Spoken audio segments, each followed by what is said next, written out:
Hello दोस्तों, मैं पवन Kumar Chaudhary PKC classes में आप लोगों का स्वागत करता हूं। दोस्तों, जैसा कि आप जानते हैं, हम क्लास फर्स्ट बुक फिजिक्स का लेकर चल रहे हैं, जिसमें का हमारा अध्याय आज का जो है वो 5वां अध्याय लेकर चल रहे हैं, जिसमें हमने डेरिवेशन एक कराया है 5वां अध्याय का। अनुगमन वेग और वैद्युत धारा में संबंध क्या होता है उसके बारे में हमने बता दिया है। आज का जो हमारा टॉपिक है वो है अनुगमन वेग के आधार पर वैद्युत जो आपका कूलाम का ओम के नियम का सत्यापन करना। अनुगमन वेग के आधार पर ओम के नियम का सत्यापन करना, अर्थात ओम का नियम जो होता है V=RI। ये चीज़ हमको क्या करना है कि अनुगमन वेग के आधार पे जो है बताना है। देखिए तो बहुत सिंपल ही क्वेश्चन है और बहुत ही इंपॉर्टेंट टॉपिक भी है ये। इसलिए इसको आप अच्छे से पढ़ेंगे और तैयार बढ़िया से कर लेंगे, क्योंकि एग्जाम में आने का पूरा चांस है ये। तो इसलिए इसको आप ध्यान से पढ़ेंगे और अच्छे समझेंगे, कोई दिक्कत नहीं होगा, बस आप संयम से अच्छे से पढ़ेंगे। चलिए देखिए, यहाँ पे हमने चित्र ऑलरेडी बनाया हुआ है। चित्र में बहुत कुछ है नहीं, इसको हमने पहले इसलिए बना लिया है क्योंकि जो है चित्र बनाने में थोड़ा सा टाइम लगता है, इसलिए हमने इसको पहले बना लिया है। तो देखिए इसमें है क्या कि एक तार हमने लिया है। देखो, एक चालक तार लिया गया PQ, ठीक। अब एक चालक तार PQ लिया गया है, इसको हमने क्या किया, एक बैटरी से जोड़ दिया गया है। इसको हमने एक बैटरी से जोड़ दिया। अब उस बैटरी में विभवांतर जब लगाते हैं हम, तो इसमें जो इलेक्ट्रॉन होते हैं वे अनुगमन वेग से गति करने लगते हैं। देखो, अनुगमन वेग V=d से प्रदर्शित किया गया है, ठीक है। अब तो देखिए, जो तार हमने लिया था जिसकी लंबाई माना गया कि इसकी लंबाई मान लेते हैं कि L है। अब जब इसमें वैद्युत धारा प्रवाहित किया, वैद्युत क्षेत्र उत्पन्न हो गया, ठीक। और जिसमें ये तार जो है, इसका अनुप्रस्थ काट का जो क्षेत्रफल है उसको हमने मान लिया A है। तो ये चीज़ आपको चित्र के बारे में थोड़ा बहुत लिखना होता है, तो आपको ये लिखना होगा, माना एक चालक तार PQ है जिसकी लंबाई L है। माना एक चालक तार PQ जिसकी लंबाई L है। ये चीज़ आपको लिखना होगा। डायरेक्टली आपको पूरा जो है डेरिवेशन नहीं करेंगे, जब तक आप चित्र के बारे में थोड़ा बहुत आपको उसको लिखना होगा, ठीक है। तो आपको ये लिखना होगा, माना एक चालक तार PQ जिसकी लंबाई L है, ठीक है। ये चीज़ लिखेंगे। और जिसके अनुप्रस्थ काट का क्षेत्रफल A है। और एक चीज़ मान लेंगे कि मान लेते हैं कि प्रति एकांक आयतन में इलेक्ट्रॉनों की संख्या को मान लेंगे स्मॉल n है। प्रति एकांक आयतन में इलेक्ट्रॉनों की संख्या को हमने मान लिया क्या है, स्मॉल n है।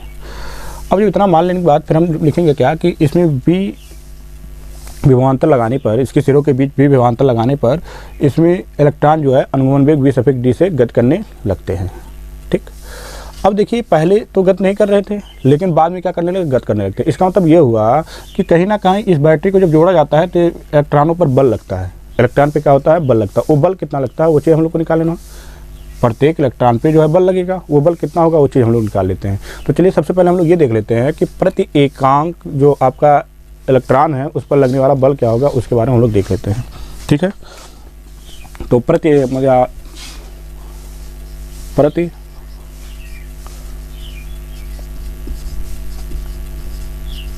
इलेक्ट्रॉन, ठीक है, प्रति इलेक्ट्रॉन पर लगने वाला बल। देखिए, हम इसमें क्या निकालना है कि प्रति इलेक्ट्रॉन पर कितना बल लगेगा वो चीज़ देखेंगे। अब देखिए, जो प्रति इलेक्ट्रॉन पर लगने वाला बल किस पे डिपेंड करेगा, तो एक तो E है और दूसरा इसमें जो इलेक्ट्रॉन है उनका आवेश है। तो बल जो होगा वो F= क्या हो जाएगा बच्चों, देखो E/E। F=E/E।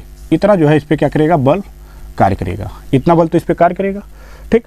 अब ये बल तो हम लोग पता कर लिए कि इस पे जो कार्य करने वाला बल है वो बल का मान क्या होगा, जो कि आपका निकल गया F=E/e,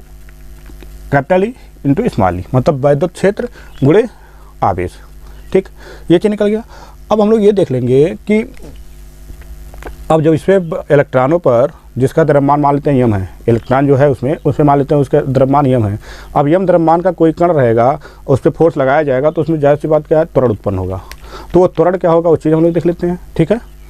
तो त्वरण हम लोग निकाल लेते हैं कि क्या लिखेंगे कि वैद्युत के बल के कारण, वैद्युत बल के कारण यम द्रव्यमान वाले इलेक्ट्रॉन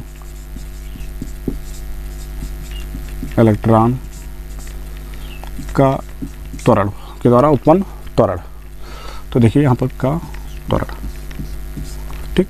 अब त्वरण क्या होगा बच्चों, तो देखिए A= क्या हो जाएगा, आप लोग पढ़े हैं F बराबर, देखो M में होता है, F बराबर क्या होता है एम ए, तो ए बराबर क्या हो जाएगा एफ बाई एम, ये तो होगा एफ बाई एम हो जाएगा। तो यहाँ पर हम लोग देते हैं एफ बाई एम हो जाएगा। ठीक, अब इसको थोड़ा और हल कर लेंगे हम लोग। तो ए इक्वल टू देखो क्या प्राप्त हो गया, एफ का मान क्या है ई इंटू कैपिटल ई बटा क्या है एम है। तो यहाँ से हम लोग को पता चल गया कि ए का जो वैल्यू निकल रहा है कितना निकल गया है, capital E by small E, मतलब capital E into small E by M निकल गया। ये तो अभी हम लोग को निकाल चुके हैं, इसमें का जो इसके त्वरण जो उत्पन्न हुए हैं ये निकाला गया। अब एक चीज़ देखेंगे हम लोग कि शुरुआत में क्या था कि जो इलेक्ट्रॉन थे इनका जो प्रारंभिक तापीय वेग हम बोलते हैं, जो प्रारंभ में जो वेग होता है उसका तापीय वेग मान लेते हैं क्या है यू है।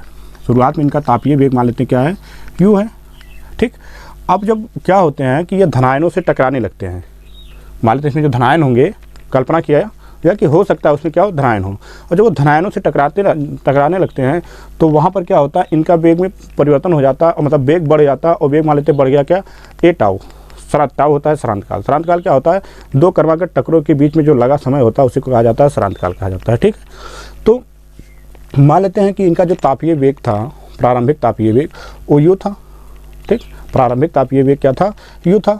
लेकिन जब ये क्या करते हैं टकराते हैं दूसरे किससे टकराते हैं धनावेशों से, जब ये धनावेशों से टकराने लगते हैं तो क्या होता है इनके वेग में परिवर्तन हो जाता है, अर्थात कितना परिवर्तन ए टाउ का परिवर्तन हो गया। ठीक, ये टाउ जो होता है ए आपका क्या हो गया त्वरण हो गया और टाउ क्या हो गया समय हो गया।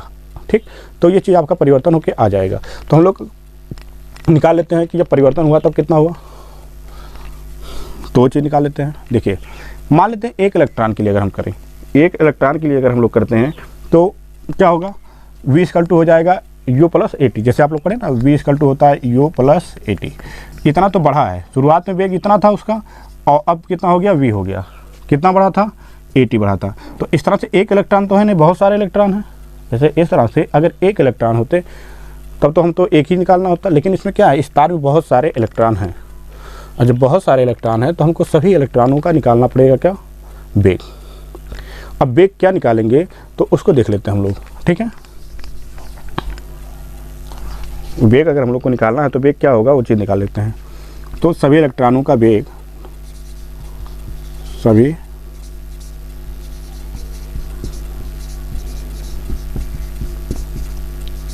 इलेक्ट्रॉनों का वेग जो होगा बच्चों देखो क्या हो जाएगा, मान लेते पहला जो इलेक्ट्रॉन है उसको v1 मान लिए और ये हो गया u1 प्लस यहाँ पर देखो क्या हो जाएगा आपका ए टाउ, क्या हो जाएगा ए टाउ हो जाएगा। ठीक है, ये तो हो गया पहले वाले का। इसी तरह हम लोग देखेंगे क्या दूसरा मान लेते इलेक्ट्रॉन, दो इलेक्ट्रॉन दूसरे इलेक्ट्रॉन का देखें तो ये हो जाएगा u2 प्लस ए टाउ, दूसरे वाले का हो जाएगा। ऐसे हम लोग देखेंगे तो बहुत सारे इलेक्ट्रॉन हैं। कितने इलेक्ट्रॉन हैं n इलेक्ट्रॉन हैं, तो क्या हो जाएगा u suffix n plus a tau. ठीक है, इतने सारे इलेक्ट्रॉन हो गए। अब दोस्तों देखिए हमारा जो टाउ होता है, जो देखो जगह का मैं थोड़ा यहीं पर हम कर देते हैं dot dot v suffix n equal to u suffix n plus a tau. बहुत सारे इलेक्ट्रॉन थे तो सभी इलेक्ट्रॉनों का हमने अंतिम वेग निकाल लिया। जब उसको फोर्स मतलब बल लगा उसका फिर जो है उसमें परिवर्तन जो हो गया ए टाउ का परिवर्तन हो गया। तो ए टाउ का परिवर्तन हो गया तो उनका अंतिम वेग, सभी इलेक्ट्रॉनों का अंतिम वेग कितना हुआ वो चीज़ हम लोग निकाल चुके हैं।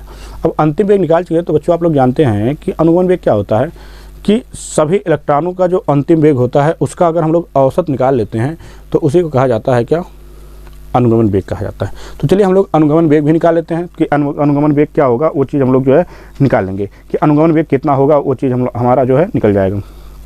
तो क्या होता है औसत वेग, अनुगमन क्या होता है सभी इलेक्ट्रॉनों की चाल का जो औसत वेग होता है उसी को कहा जाता है अनुगमन वेग। तब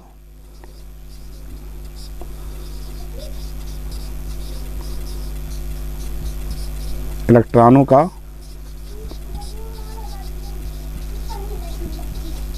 अनुगमन वेग, अब हम लोग अगर अनुगमन वेग निकालते हैं तो देखो v सफिक्स डी होता है अनुगमन वेग और सभी का औसत निकालना है किसका किसका v1 plus v2 plus v3 dot dot plus v suffix n। औसत मतलब कितने इलेक्ट्रॉन है n इलेक्ट्रॉन है, कुल इलेक्ट्रॉनों की संख्या कितना है n है। अब देखो v suffix d equal to हो जाएगा v1 का वैल्यू क्या है देखो u1 प्लस ऐसे आपका आएगा ए tau u2 plus a tau dot dot ऐसे देखो कहाँ u suffix n plus a tau. By क्या होगा एन होगा। अब बच्चों एक चीज़ देखेंगे हम लोग, ए टाउ कहाँ तक गया है, एन तक ए टाउ भी गया है, ए टाउ जो आया है एन तक गया है, u1 भी कहाँ तक गया होगा, एन तक गया होगा। तो v सफिक्स d जो होगा, हम लोग e1 को प्रारंभिक तापीय वेग को एक साथ कर लेते हैं, u2 plus dot dot u suffix n by n। ये हो गया किसका, ये तापीय वेग का हो गया, प्रारंभिक तापीय वेग, और प्लस देखो टाउ कितनी बार आया होगा, n बार, ए टाउ कितना बार आया है, ए टाउ n बार, और बाई यहाँ पे भी n, इसका औसत हो गया। सॉरी यहाँ पे आप लोग को दिख नहीं रहा है इसलिए हम इसको ऊपर लिखते हैं, ठीक है, ये चीज़ यहाँ पे दिख नहीं रहा है। देखो चित्र के बारे में तो जो है हमने बता ही दिया। अब यहाँ पे देखो, देखो यहाँ पे से हम लिखते हैं, नीचे वो दिख नहीं रहा था। अब देखो यहाँ पे क्या करेंगे, u1 वाले पार्ट को एक साथ, u1 u2 u3 ऐसे un को हम लोग क्या करेंगे, एक साथ कर लेंगे, u suffix n, sorry u suffix 1 plus u suffix 2 plus dot dot u suffix n by n। औसत इनका हो जाएगा किसका, प्रारंभिक तापीय वेग का। इसी प्रकार बच्चों आया होगा आपका टाउ कितना बार, n बार बटा n, n से n कैंसिल हो गया। v suffix d equal to क्या हो गया आपका, देखो ए टाउ, क्योंकि ए टाउ, ठीक, इसका मान क्या हो जाएगा, 0 हो जाएगा, इसका मान क्या हो जाएगा, 0 हो जाए, क्योंकि u1 plus u2 plus dot dot u suffix n by n का वैल्यू क्या हो जाएगा, 0 हो जाएगा। प्रारंभिक तापीय वेग कितना हो गया, 0 हो गया। यहाँ तक किसी कोई दिक्कत नहीं। देखो v suffix d equal to क्या हो गया, ए का मान हम लोग निकाले हैं, देखो ए का मान इसको मान लेते हैं, अगर इक्वेशन फर्स्ट मान लेते हैं तो ए का मान क्या निकला है, तो ई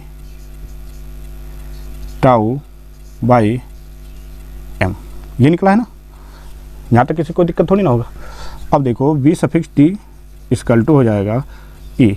अब बच्चों देखो अगर यहाँ पर v विभवांतर लगाया जाता है तो इसमें वैद्युत क्षेत्र उत्पन्न होगा, तो वैद्युत क्षेत्र जो होगा आपका E वो कितना होगा, तो देखिए यहाँ पर हो जाएगा v बाई एल हो जाएगा, v बाई एल होगा, ठीक। और यहाँ पर टाउ है और यहाँ पर क्या है, m है, क्योंकि E इक्वल टू देखो क्या होता है, v बाई एल होता है, कैपिटल V बाई क्या होता है, एल होता है। तो यहाँ तक तो ये निकल गया। अब देखो इधर वाले पार्ट को हम मिटा देते हैं, इतना इसको मिटा दिया गया। देखो क्या है आपका, v suffix d equal to आ गया e v capital v tau by M L. अब वी डी बराबर देखो क्या होता है, आई बाई ए एन ए होता है, ठीक, equal to e v tau by M l हो गया, ठीक। अब हमको ओम का नेम को लाना है, तो ओम के नेम लाना होगा तो हमको v को क्या कर, आई को उधर ले जाना होगा और बाकी को इधर ले आना है। तो यहाँ देखो एम एल हो जाएगा बटा ए एन ई स्क्वायर हो जाएगा, और इंटू टाउ बराबर यहाँ देखो v बटा क्या हो जाएगा, आई, v बटा क्या होगा, आई हो जाएगा। अब यहाँ तो v बटा आपका आई हो गया कितना, m l by a n e square tau हो गया। अब बच्चों देखो ये जो इतना जो पार्ट आप देख रहे हैं, ये किसको, प्रतिरोध को प्रभावित करने वाले कारक होते हैं। ये सब निर्भर करते हैं किस पे, प्रतिरोध पर, प्रतिरोध इन सब पर निर्भर करता है। तो इसके स्थान पर हम लोग आर लिख सकते हैं, v बटा आई। तो बच्चों ये होता है आपका देखो ओम का नियम, ओम का नियम ये होता है। तो बहुत सिंपल है, ठीक।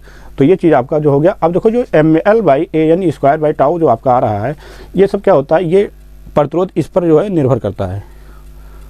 जो आप देख रहे हो द्रव्यमान, लंबाई, एरिया, इलेक्ट्रॉनों की संख्या, श्रांतकाल जो होता है, ताप, सब पे ये निर्भर करता है। तो इसलिए हम क्या कर सकते हैं, m l by a n square into जो टाउ आपका आया है बाई में, उसके स्थान पर हम लोग क्या रख सकते हैं, आर रख सकते हैं। तो इस तरह से आपका जो था क्या, अनुगमन वेग के आधार पर उत्पत्ति ओम के नियम का, ये आपका कंप्लीट हुआ। देखिए एक बार हम इसको वैसे आपको समझा देते हैं, दोबारा समझा देते हैं, आप अच्छे से इसको समझेंगे, कोई दिक्कत नहीं होगा। आपको पहले जो लिखना होगा आप लिख लेंगे कि माना पी क्यू एक चालक तार है जिसकी लंबाई एल है, जिसका अनुप्रस्थ काट का क्षेत्रफल लंबाई एल है, काट का क्षेत्रफल ए है, वी विभवांतर करने पर इसमें अनुगमन वेग सफिक्स डी से गत करने लगता है। अब गत क्यों करने लगता है, क्योंकि उस पर बल लगा होगा। अब बल लगा तो कितना बल लगा प्रत्येक इलेक्ट्रॉन पर, वो बल हमने निकाला है, देखो यहाँ पर F equal to E capital small E, ये हो गया। और दूसरा चीज़ ये हुआ, जब बल लगा उस पर, जब वैद्युत बल लगा तो यम द्रव्यमान का जब कण है तो जब बल लगेगा तो उसमें त्वरण भी उत्पन्न होगा। तो त्वरण कितना उत्पन्न होगा वो चीज़ हमने यहाँ पर निकाला। अब त्वरण जब ए बराबर एम हो गया तो एफ का वैल्यू जो कि ई है उसको हमने यहाँ पर रख दिया। अब देखो क्या होगा, जब बल लगा तो शुरुआत में उसका जो तापीय वेग था u था, प्रत्येक का तापीय वेग मान लेते u1 u2 u3 का सब बहुत सारे इलेक्ट्रॉन थे तो उनका u मान लेते तापीय वेग था प्रारंभिक। लेकिन जब उन पर बल लगा तो उनका जो परिवर्तन हो गया टाउ के बाद परिवर्तन होकर क्या हो गया, ए टाउ परिवर्तन, ए टाउ बढ़ गया। अर्थात v सबका निकाल लेंगे अंतिम वेग, सभी का जो है अंतिम वेग हमने निकाला था उसको हमने मिटा दिया। अंतिम वेग निकालने के बाद क्या करेंगे, अब औसत वेग को ही कहा जाता है अनुगमन वेग। सभी इलेक्ट्रॉनों का औसत वेग अनुगमन वेग कहलाता है। तो हमने उसको अनुगमन वेग के आधार पर उसको निकाल लिया। तो देखा क्या कि बाकी सब तो जो था इसमें से v सफिक्स डी ये प्रारंभिक तापीय वेग था, ये औसत वेग शून्य हो जाएगा और ये भी ए टाउ जो होगा सभी में बार बार जो है क्या होगा, n तक आएगा। और जब n तक आएगा तो आपका n से n कैंसिल हो गया, ए टाउ हो गया। अब ए का वैल्यू हमने क्या किया, देखो रख दिया, ए का वैल्यू जो कि यहाँ से उठा के रख दिया हमने, रख दिया। अब v सफिक्स डी, अब जबकि हमने पढ़े हैं कि ई बराबर क्या होता है, v/l होता है। v = जो होता है विभवांतर बटा उस लंबाई होती है, तो उसके स्थान पे हमने ये रखा। और फिर हमको ओम की नियम का उत्पत्ति करना होता है, तो इसलिए हमने क्या किए कि ml को पक्षांतर कर दिया और v सफिक्स डी बराबर आप लोग पढ़े हैं। देखो v सफिक्स डी इसका डेरिवेशन पहले हो गया था कि v सफिक्स डी बराबर क्या होता है, I/ANE होता है। ठीक है, क्योंकि I = v सफिक्स डी = क्या होता है, I/ANE होता है। तो इस तरह से हमारा जो है v सफिक्स डी के स्थान पे हमने क्या रखा, I/ANE रख दिया। अब ई v टाउ बाई ml हो गया, ml को तो गुणा करा दिया गया और I को इधर लेकर चले आए, तो ml/ANE² टाउ हो गया और v/l यहाँ पर हो गया। अब v/I जो यहाँ पर हो गया ये किसके बराबर होता है, R के। और देखेंगे तो ये R जो होता है इस पर निर्भर भी करता है, जो प्रतिरोध होता है, प्रतिरोध को प्रभावित करने वाले कारक। आपका जो अगला टॉपिक होगा वो यही होता है कि प्रतिरोध को प्रभावित करने वाले कारक क्या क्या होते हैं और किस प्रकार से वो प्रभावित करते हैं वो चीज़, जिसमें से हमको मिलेगा क्या, ml/ANE² आएगा। तो इस तरह से क्या होगा कि ml/ANE² होगा और टाउ हो जाएगा, तो v/I हो जाएगा। अब v/ जब I हो जाएगा तो आपका क्या होगा कि इतने के स्थान पे हम क्या रख देंगे, R रख देंगे, क्योंकि इसको प्रभावित करने वाले कारक यही चीज़ होते हैं। तो v/I आपका ये हो गया। तो इस तरह से हमारा ओम का नियम यही होता है। तो ओम का नियम जो था अनुगमन वेग के आधार पर ये जो है आपका पूरा कंप्लीट हो गया है। अब इस जो कि ये बहुत ही इंपॉर्टेंट टॉपिक है, इस चैप्टर का आपका ये मोस्ट इंपॉर्टेंट टॉपिक होता है। यहाँ से क्वेश्चन जो आपका हर बार उठाया हुआ है और आपकी बारी आने की भी इसकी संभावना है। तो इसलिए इसको आप अच्छे से 1 से 2 बार इसको देख लेंगे और इसको अच्छे से तैयार कर लेंगे। तो चलिए दोस्तों, आज का जो हमारा टॉपिक था ये कंप्लीट हुआ। जय हिंद, जय भारत।